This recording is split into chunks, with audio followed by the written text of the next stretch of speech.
Alors, le réseau Téléray, c'est un réseau de capteurs de radioactivité dans l'air qui existe depuis 1991 suite à l'accident de Tchernobyl, puisqu'à l'époque il n'y avait pas de réseau en France de cette nature-là. Il était composé jusqu'à il y a quelques années d'environ 180 capteurs sur la France.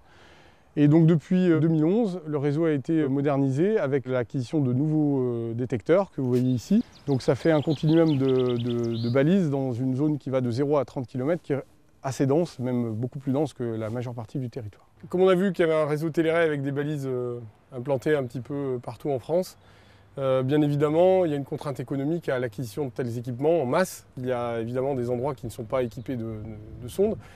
Et nous avons acquis fin 2011, début 2012, un équipement qui nous permet de réaliser des mesures en mobilité avec un véhicule que vous voyez derrière moi, avec des détecteurs qui sont beaucoup plus gros, parce qu'on peut faire une mesure toutes les secondes. Et notamment, ça permet d'aller là où il n'y a pas de sonde et d'aller investiguer éventuellement, notamment du milieu urbain, pour aller voir les villes avec des problématiques de radioactivité qui vont se déposer de manière hétérogène et pouvoir caractériser tout ça au mieux.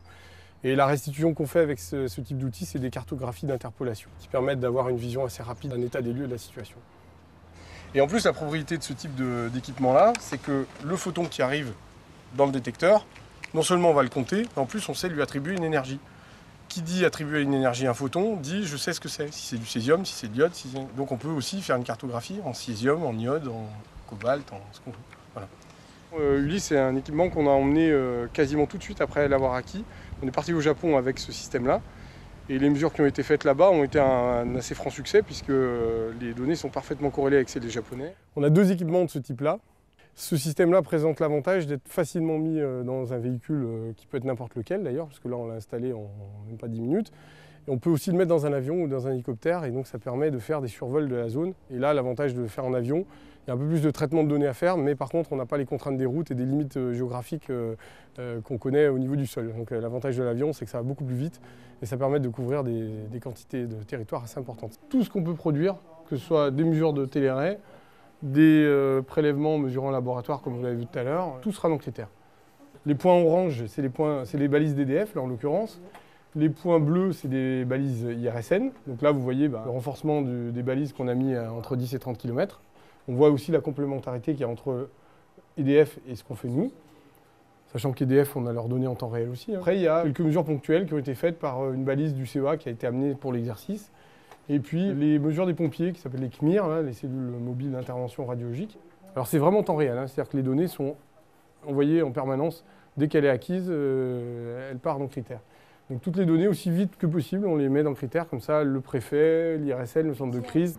Pour les événements de Fukushima, on a utilisé Critère pour mettre à disposition les données qu'on a mesurées en France sur Internet en temps réel pour le public. Dans la salle dans laquelle on se trouve actuellement, sont situées un certain nombre de machines qui hébergent notamment la supervision du réseau Téléray qu'on a présenté tout à l'heure. Il y a un système automatique de traitement des données qui permet de connaître pour chaque sonde quel est son niveau de référence et d'avoir un algorithme qui permet de détecter toute élévation au-dessus de la normale. On a en plus de ça, ce qui est important à préciser, c'est que ce n'est pas une seule sonde qui déclenche qui va forcément nous affoler beaucoup, parce que ça n'a pas forcément beaucoup de sens si une seule balise déclenche. C'est plutôt s'il y a une petite élévation, mais de plusieurs balises en même temps, qu'on a vraiment là de grosses questions à se poser sur la nature de l'événement qui se produit. Nous, ce qu'on essaie de faire, c'est d'anticiper au maximum une déviation du niveau normal sur plusieurs sondes, qui pourrait derrière conduire à une élévation qui pourrait être un danger sanitaire.